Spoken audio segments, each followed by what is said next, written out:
गेल्या काही दिवसांपूर्वी विद्यमान आमदारांनी चरोलीमध्ये IT हब होणार अशी घोषणा केलेली आहे। खरंच हे IT पार्क होणार आहे का हे फक्त निवडणुकीसाठी गाजर दाखवलं जाते?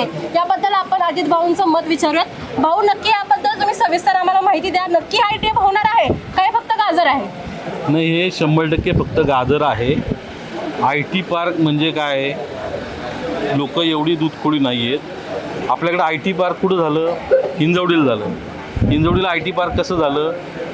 पवार साहेबांच्या प्रयत्नातनं त्यावेळेस राजीव गांधी पंतप्रधान असताना ते IT पार्क उभं राहिलं। IT पार्क उभं कशा पद्धतीने राहिलं? तिथल्या जमिनी MIDCनी IT साठी ॲक्वायर केल्या, जागा मालकांना मोबदला दिला योग्य, आणि मग तिथं ते IT पार्क उभं राहिलं। त्या IT साठी ज्या काही फॅसिलिटीज लागतात, जे काही इन्फ्रास्ट्रक्चर लागतं, सगळं MIDCनी प्रोव्हाइड केलं, आणि मग त्या मोठमोठ्या इंटरनॅशनल कंपन्या तिथं आल्यात, आणि ती त्याला IT पार्क म्हणतात।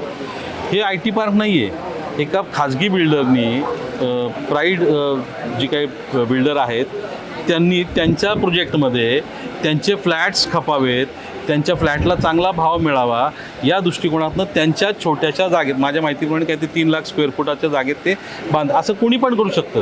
म्हणजे इतरही बिल्डर्स आपल्या प्रोजेक्ट्समध्ये हे त्यांचं खाजगी बिल्डिंग आहे जी भाड्याने देणार आहे ते एखाद्या IT कंपनीला।